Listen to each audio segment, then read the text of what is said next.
पटेलों, मेरी माता बहनों, बनोटा के युवा साथियों, प्यारे बच्चों, बनोटा के आसपास दूर दराज से जितने भी लोग यहां आए हैं,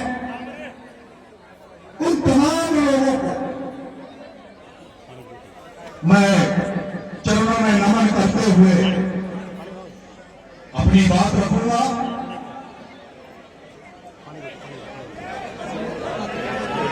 मैं जब तक बोलूं, मैं चाहता हूं कि मेरी बात को आप सुने, बीच में किसी तरह के नारे ना लगाएं, किस तरह से बात ना लगाएं। आज आपके इस गांव में बाबा रामदेव का मेला यहां आयोजित हो रहा है। वो लोग हाथ खड़ा करें, वो लोग हाथ खड़ा करें जो बाबा रामदेव के जीवन को जानते हैं, उनके इतिहास को जानते हैं। वही लोग हाथ खड़े करना जो बाबा रामदेव के इतिहास को जानते हैं। सब लोग जानते हो बाबा रामदेव का जन्म कब हुआ था? कितने लोग जानते हो बाबा रामदेव का जन्म कब हुआ था? कितने लोग जानते हो? अब हाथ खड़े नहीं हो। बाबा रामदेव को हम नहीं जानते, उनके इतिहास को नहीं जानते, उन्होंने जीवन में क्या किया नहीं जानते। बस हम तो सब लोग पूछते हैं, इसलिए हम भी बाबा रामदेव को पूछते हैं। लेकिन केवल जब बाबा रामदेव के बारे में नहीं जानते तो फिर पूछने का फायदा भी क्या है? जिसको हम जानते नहीं, पहचानते नहीं, तो उनको पूछने का क्या फायदा? मैं कहना चाहता हूं बाबा रामदेव, जिनको राम सा पीर भी कहा जाता है, जिनको लोक देवता की तरह पूजा जाता है, एक ऐसा लोक देवता बाबा रामदेव, राम सा पीर, जिसको हिंदू भी अपना आराध्य देव मानते हैं और जिसको मुस्लिम समाज भी पूजता है, मुस्लिम समाज भी उस बाबा रामदेव में आस्था रखता है। वो बाबा रामदेव जिसको सबसे ज्यादा कोई पूजा करता है, वो बाबा रामदेव, राम सा पीर, जिसके लिए अगर कोई सबसे ज्यादा पैदलियां कराए जाते हैं, दंडवतियां कराए जाते हैं, तो दलित समाज जाता है, एससी समाज जाता है। बाबा रामदेव 1352 में एक क्षत्रिय परिवार, एक राजपूत परिवार में पैदा हुआ, एक जागीरदार परिवार में, क्षत्रिय परिवार में पैदा हुआ। 1352 में उस समय बाबा रामदेव पैदा हुआ। जब आपने इतिहास में पढ़ा होगा कि किस तरह से जागीरदार, किस तरह से राजा महाराजा के परिंदे आम किसानों को करों के माध्यम से लूटते थे, जनता के ऊपर शोषण करते थे, उस समय एक राज परिवार में, क्षत्रिय परिवार में बाबा रामदेव 1352 में पैदा हुआ। उसने घर बार छोड़ दिया, परिवार छोड़ दिया, राज परिवार छोड़ दिया, और मीरा देवी का बेटा रामदेव ने सब कुछ छोड़ दिया और जनता की सेवा करने निकल गया।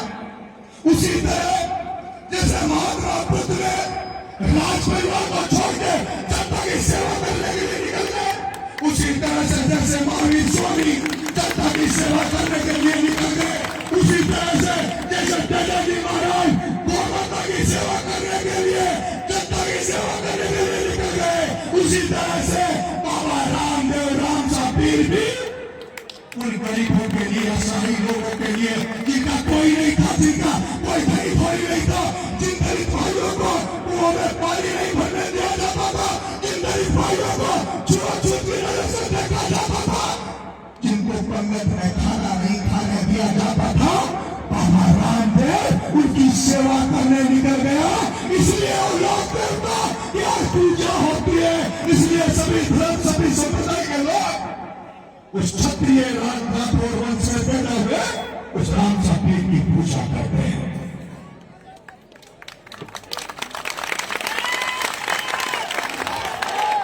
आज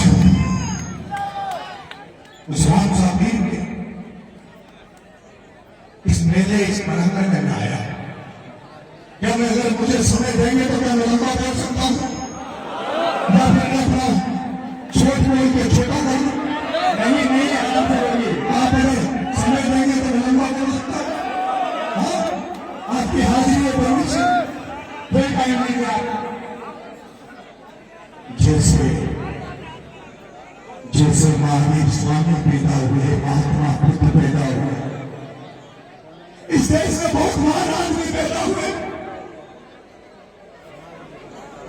इस देश में आजादी के पहले भी बहुत पैदा हुए। वैदिक काल से, रामायण काल से, महाभारत काल से लेकर आज तक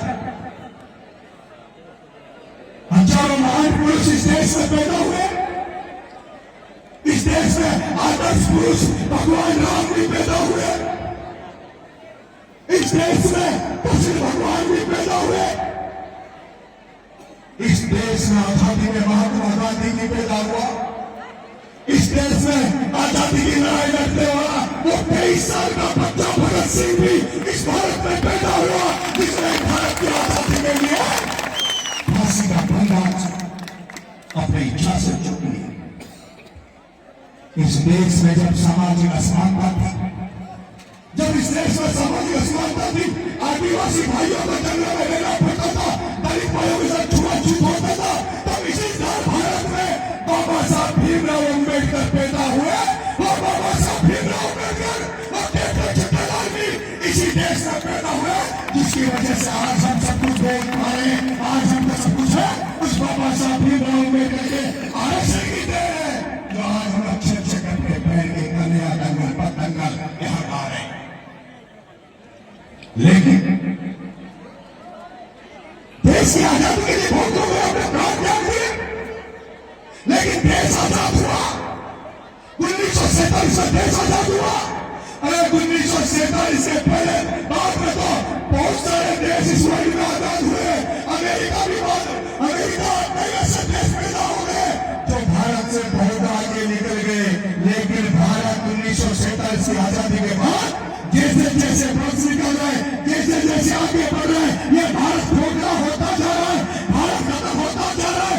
जिस भारत में भगत सिंह, सुभाष चंद्र बोस, महात्मा गांधी हिंदू मुस्लिम सिख ईसाई का नारे लगा रहे थे, उसी भारत में कोई राष्ट्रवाद की बात करने वाला और मोदी का तबका उसी राष्ट्र भारत में भारत के टुकड़े करने के लिए नारे लगा रहे हैं। बटोगे तो कट जाओगे, बटोगे तो कट जाओगे, एक रहोगे सिर्फ रहोगे, एक रहो। इससे बंटवारा करवाना चाहते हो भारत। अरे एक बंटवारा तो तुमने देश की आजादी की 1947 में करा दिया, जब देश का बंटवारा हुआ, अखिल भारत का बंटवारा हुआ, लाखों लोगों ने अपनी जान दे दी, लाखों लोगों ने जान दे दी। इधर से जो उधर को जा रहे थे, उधर से जो इधर आ रहे थे, लाखों हिंदू मर गए, मुसलमान मर गए। क्या तब भी तुम्हें दया नहीं आई? क्या तुम्हें तुम्हारा पेट नहीं भरा? जब भी इस देश में, जिस देश में महावीर स्वामी जैसे लोग बने हुए, उसी देश में क्या तुम अभी भी हिंदू मुसलमान के लिए क्यों लड़ रहे हो? क्यों जाति धर्म के नाम पर इस देश को बर्बाद करना चाहते हो? मेरे भाइयों, मेरे पंचमेरे, मेरी माताओं, मेरे बहनों, मैं बहुत लंबा हो जाएगा। मैंने अपनी बात कही, मैंने राजनीति में और सामाजिक जीवन में और घर में एक बात सीखी है कि झूठ सबूत तो क्यों धन संचय, झूठ सबूत तो क्यों धन संचय, और झूठ सबूत तो क्यों धन संचय। हरे नरेश, सब कुछ है जो नाम है। अगर जिंदगी में अंतिम यात्रा निकलेगी सत्संग घाट में, जब चली जाएगा, उसके बाद केवल नाम बचेगा, उस नाम के अलावा कुछ नहीं बचेगा। जैसे कर्नल किरोड़ीलाल भेसरा उदाहरण हुए और अभी हुए, मेरे पतंग कन्या देने वाले गीत गा रहे थे। मैं अपनी बात कहता हूँ, यही माधुपुरी बात कहता हूँ। मैं अभी जब 8 महीने जेल में रहा, जेल में क्यों डाला आपको पता है? जेल में तो डाल दिया, मैंने गलती करी थी, लेकिन गलती की सजा 8 महीने नहीं थी। गलती में 307 नहीं बन रहा था, गलती इतनी बड़ी नहीं थी तो बार बार जमानत खारिज हो जाए। गलती सिर्फ इतनी थी कि मैं बीजेपी की बदचुनी नहीं करता, बीजेपी को इंकलाब नहीं करता। वो जान रहे थे इसको भी अगर हाथी पटेल की तरह मुकदमे लगा के जेल में डाल देंगे, इसी को नरेश मीणा को भी जैसे ईडी सीबीआई करके मुकदमे लगा के कानून को फंसाकर जिस तरह से लोगों को डरा धमकाकर बीजेपी को भी दबा देता है, उसी तरह से नरेश मीणा को भी डरा धमकाकर जेल डालकर इससे भी बीजेपी ज्वाइन करवा देंगे।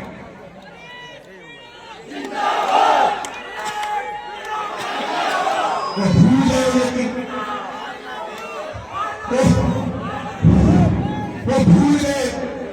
वो भूल गए, उन्हें ये नहीं पता ये नरेश मीणा वो बड़ी गाड़ी है, वो त्यागी है जो राजनीति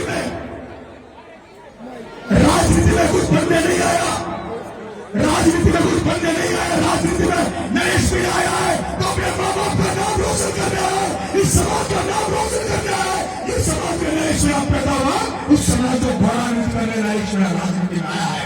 नरेश मीणा को 2013 में टिकट मिल रहा था, नरेश मीणा अपने में बन जाता, लेकिन नरेश मीणा उस भारतीय जनता पार्टी का एमएलए कैसे बन सकता है जो धर्म के नाम पर दंगे करा के लोगों को मरवाता हो। नरेश मीणा उस भारतीय जनता पार्टी को कैसे ज्वाइन करता है जो भारतीय जनता पार्टी के लोग रात को सोते समय आदिवासी दलितों को तलवारों से काटने के सपने लेकर सोते हैं। इन आदिवासी दलितों के सपनों को चूर करने वाली और बीजेपी इन आदिवासी दलितों के आदर्शों को खाने वाली उस बीजेपी में नरेश मीणा कैसे जा सकता है। नरेश मीणा हार्दिक पटेल नहीं है तो डर के मारे चला जाए। मेरे भाइयों बुजुर्गों, ओफर आए, सब कुछ आए, झूठा नहीं आपका बेटा झूठा नहीं, आपका बेटा आगे भी नहीं झुकेगा। जब तक जिंदगी है, जब तक सांसें चल रही है, अगर आपका आशीर्वाद रहा, आपका भरोसा रहा, आपका विश्वास रहा, तो महाराणा प्रताप की तरह आपका बेटा भी लड़ाई लड़ता रहेगा, चाहे फांसी रोकनी पड़े, आप अभी देख रहे होंगे जिस तरह के हालात मेरे आमने सामने बन गई है, जैसे हालात मेरे आमने सामने बन गए, मैं मेरे बच्चों को लेके घूमता हूँ, इसलिए घूमता हूँ। मुझे लगता है कि मेरी जिंदगी शायद इतनी दिनों की जिंदगी है, पता नहीं मुझे कब कौन मरवा देगा, कौन जहर देके मरवा देगा।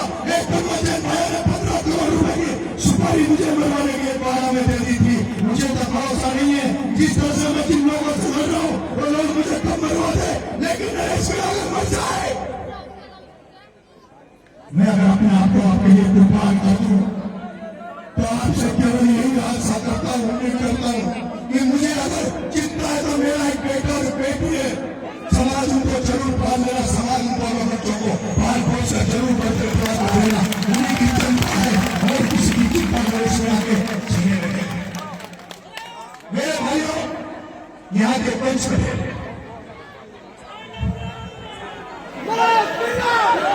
इसी बना के पंच पटेल मुझे इस मेले का निमंत्रण देने गए थे। बच्चों में मुझे बना के पंच पटेल निमंत्रण देने गए थे। उन्होंने कहा और आप मेरे जेल होने के बाद दूसरी बार झालावाड़ में और जो निर्दोष बच्चे मर गए थे, दलित और आदिवासियों के बच्चे मर गए थे, उनकी लड़ाई लड़ने उनके लिए धरना देने गया, उनकी समय तक जेल हो गई तो पूरा समाज दुखी था, मुझे चाहने वाले लोग दुखी थे। वो ये कह रहे थे मैं जेल गया कि नरेश को वहां नहीं जाना चाहिए था, नरेश को रोज जेल नहीं जाना चाहिए।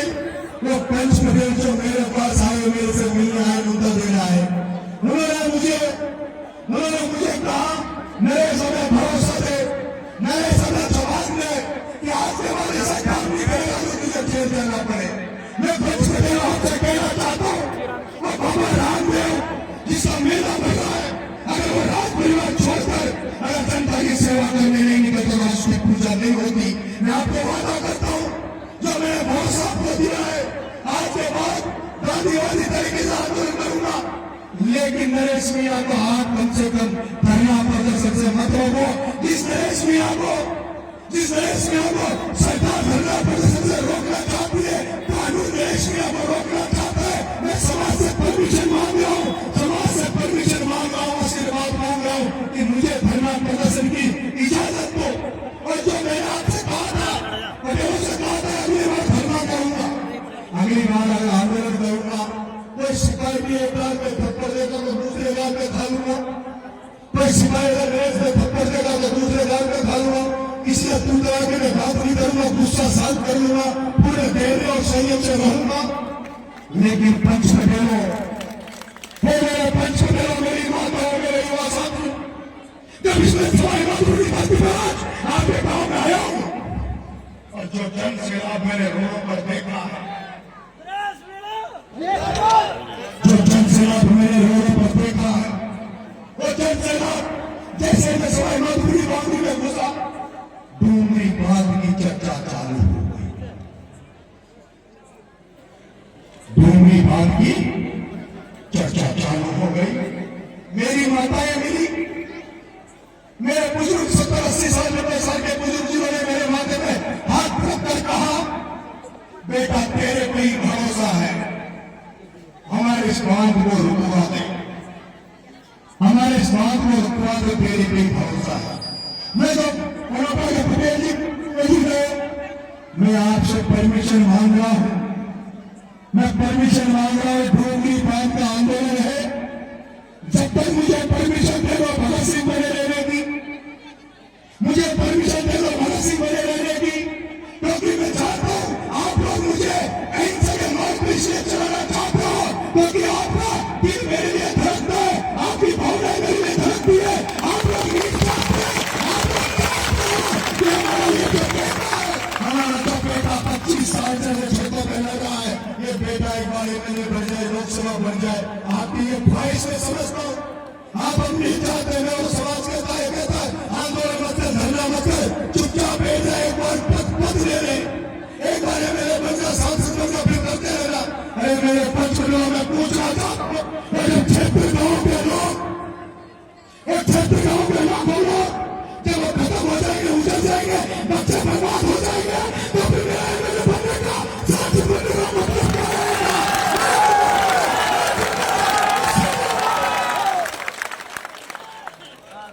इसलिए मैं बड़ों के पटेलों आपसे परमिशन मांग रहा हूं।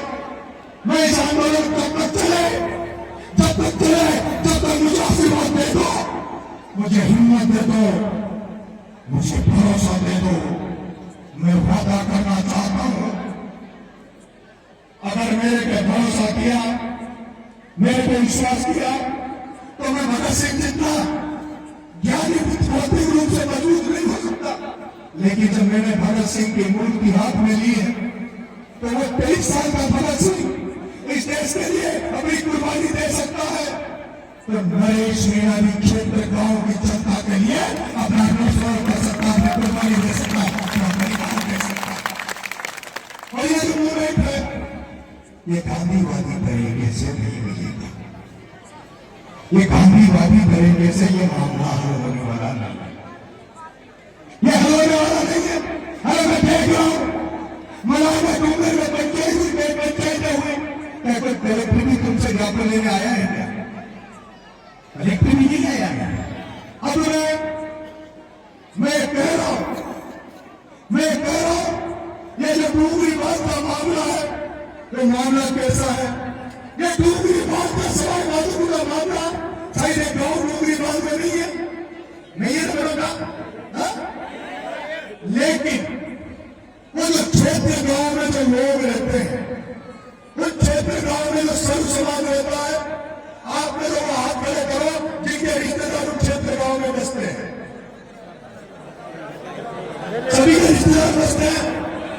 तो जैसे उस क्षेत्र गांव के लोगों को अपने घर परिवार की चिंता, आने वाली पीढ़ी की चिंता, क्या आप उन रिश्तेदारों को भी चिंता नहीं है?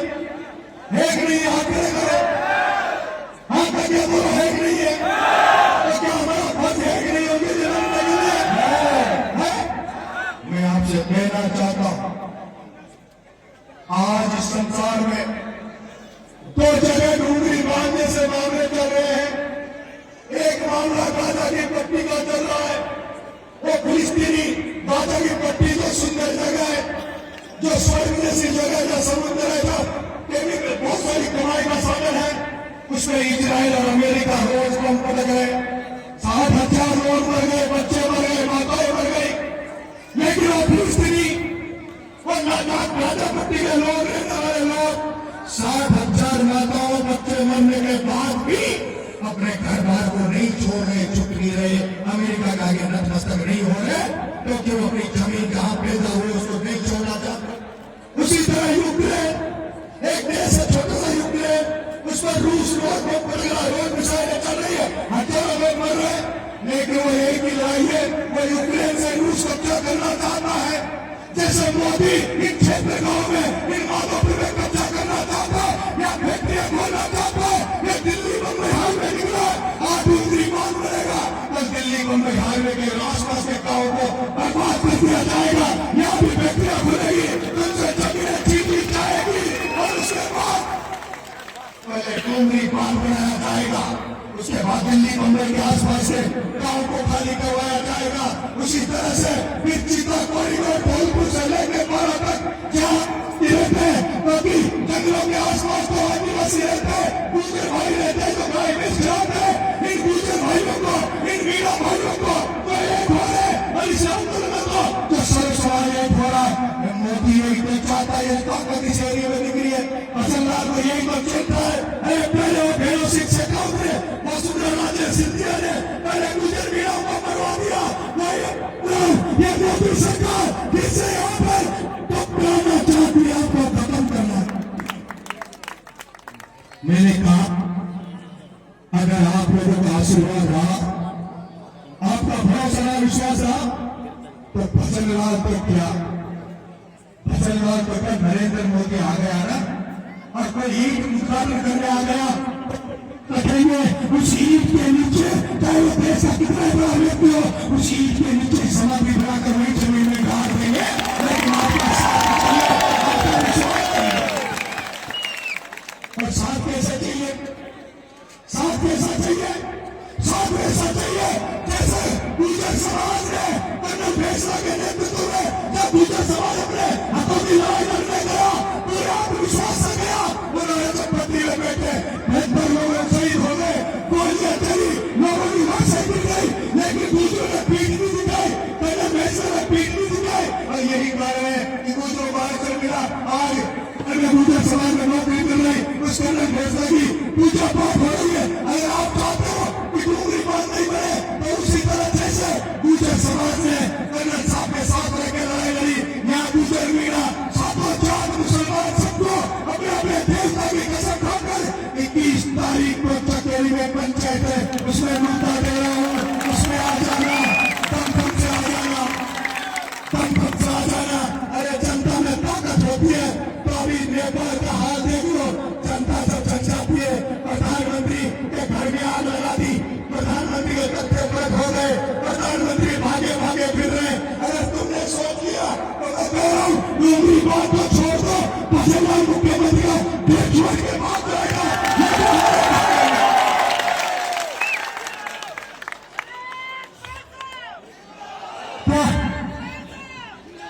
तो आपको भरोसा है मेरे पे, हाथ खड़े करो, विश्वास है, विश्वास है, हाँ, तो दम से आओगे 21 तारीख को चकेरी में आना है, हाथ खड़े करो, सोने को बाबा रामदेव जी आओगे ना, माताएं आपको भी आना है, आपको भी आना है, अपने रिश्तेदारों की खास बचानी है, वो रिश्तेदारों को बचाना है।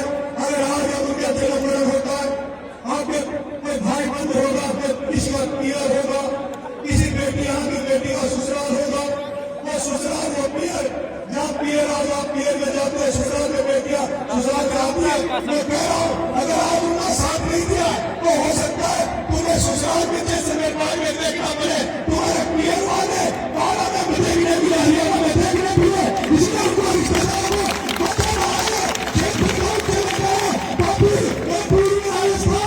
राजस्थान, ये हिम्मत वाला राजस्थान खत्म हो जाएगा, इसलिए आपको 21 तारीख को आना है, आपका बेटा वही मिलेगा और सबसे आगे मिलेगा।